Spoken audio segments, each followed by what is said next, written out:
stage that digital is not something that stands alone. In the past, in a period of time, digital is considered something standalone apart from the integrated marketing communications and advertising. Right now, I think the challenge is that we need to bring the two worlds back together, the online world and the offline world, and making use of the things that only digital can do to enhance the brand experience, but in an integrated way so that consumer actually has no two world. It's one world that they're living, be it digital or non-digital. And that's what we have to do to bring the two worlds together.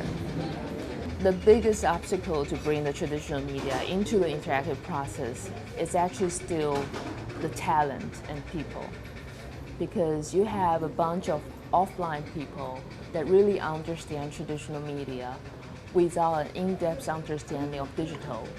And you also have a bunch of digital people who grow up in the digital economy without really understanding how traditional advertising works. So I think the understanding of talents, in growing talents, understanding the basic of marketing communication and digital technology is actually the biggest challenge or obstacle that we're facing right now for a lot of brands to bring the two worlds together. I think right now we're trying to grow talents from the traditional world into the digital world. It's actually quite interesting that some of the talents that work in the traditional advertising agency now see the future of digital and now is willing to learn and understand more about digital media. So when they come and work in the digital side of the world, they can be the bridge in bringing the two worlds together. And that's one thing that we're doing. The other thing I think, of course, we're actually hiring more and more people from the marketing background so that they actually have a better understanding of the brand and how marketing operates. So digital actually can play an important role in that whole process. So it's a natural blend of online and offline experiences. I think there are a few things that's different from the Eastern culture and Western culture in the digital economy. One thing actually is regarding how people perceive interaction. If you look at the examples in Asia compared with Europe and in the States, you'll find that some of the things will be considered intrusive in the culture of USA or UK and will be perceived interesting in Asia. So in other words, consumers actually have a different view on what's interesting interaction they can accept in a digital environment.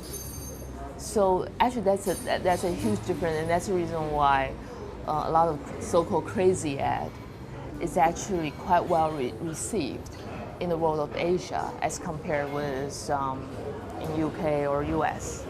I think that's the fundamental difference about what people are looking for when they get online and what they perceive as entertainment. So that's, for example, one thing that I think is very different from the East from the West. The other thing actually mostly are related to culture. For example, the Heidi project that Farfar won the Grand Prix is a fantastic project. Make use of the best interactive technology and the best idea and execute it with flair and in a simple way. But in the Eastern culture, that might not be something that consumers will feel they can embrace, because of a lot of in the East, a lot of things are actually related to moral and related to hierarchy in terms of communication and how privacy is taking place. So all these kind of things are actually in the culture of Asian people, that some of the things that actually will be prevailing and be accepted in the West may not be that well received in the East. So it's a fundamental cultural difference. The world is flatter, but still people are different and interested in different things. So that's, I think, the key differences that I see it. I think it's getting more and more similar. Of course, there's still cultural differences, but I see that if you look at the corporate websites in China compared with portal sites, which people have a habit of viewership, corporate websites is coming more and more like the West in terms of the way information is organized, in terms of how the brand is presented. It doesn't matter if it's an international brand or a local brand. So I do see that things are coming and meet someplace in the middle right now. I wouldn't say everything will stay the same because there are still things that people cannot accept in very specific culture.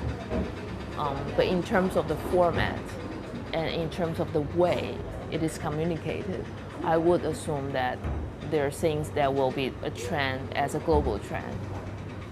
Yeah, I think if you look at the awards this year, and if you look at what we've been discussing last year about the trends, about video becoming the predominant expression, the way of expression to engage with consumers, and how technology play a part in enhancing the ideas of interactiveness and real time.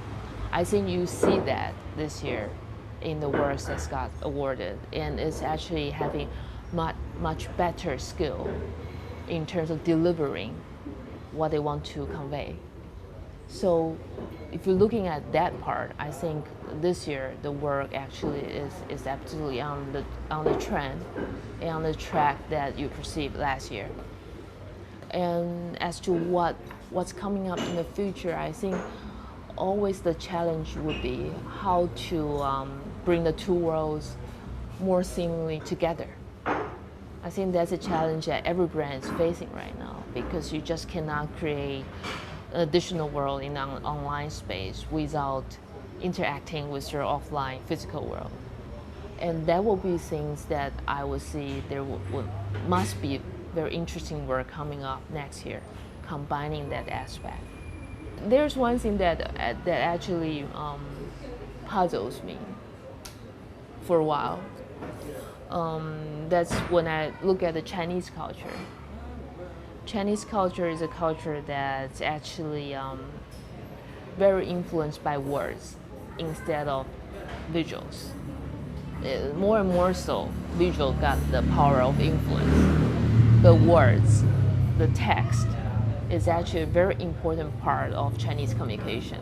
And the subtlety in text sometimes is something, it says more than a picture. We always say that a picture is worse than 1,000 words. But in Chinese, in some occasion, it's not like that.